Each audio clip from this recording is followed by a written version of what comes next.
That's my attempt at gritty urban realism as a handheld iPhone genre. Well, I'm here in Nijmegen, which I believe it's called, on the wrong side of the river, over in Heartland, or as my dear Primrose would call it, Nanny Daff country, because her nan always likes to live in these new towns. Anyway, this is how the Dutch are doing new towns. It's very interesting. A real predominance, let's say, of three-storey narrow terraces, and there are alleyways behind those, very narrow alleyways with little bike storage sheds. Not a bad building type, but it's really only for big families. It's a family kind of dwelling. Couple of bedrooms for plenty of kids, but as the kids grow up and if the population ages, you find yourself with a lot of stairs to deal with, and well, the danger is that it can become a redundant building type. Then when we go to the single-storey apartments, they're just straight conventional apartment buildings. They tend to be concentrated a little bit more near the railway station. But really it's this row housing, this English row housing, that's the overwhelming impression. English row housing with it's almost like Milton Keynes, a network of redways, and the row housing. But see, everyone has to give way to me because of the redway here. The bikeway has predominance, which is nice. More and more row housing.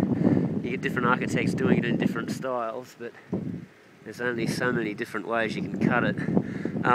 I'll show you, I've got right of way again here, which is cool. Look at me, baby. Aren't I just the bomb? Don't you love Holland, man? Holland. For exactly that.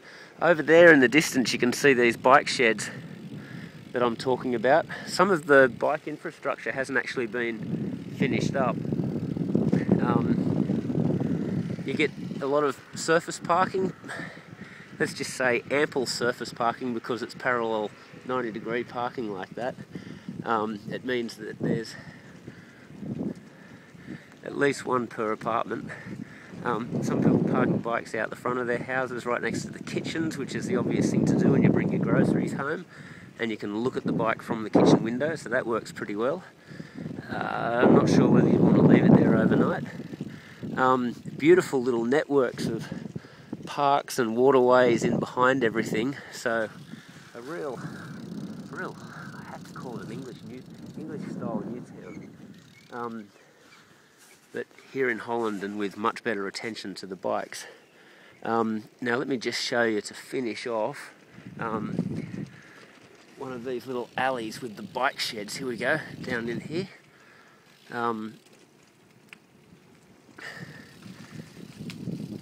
Alleyway, bike sheds.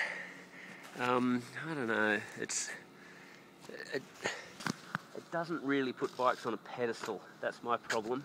And there's a predominance of a building type which we know is problematic if the population ages and needs to move into mobility scooters.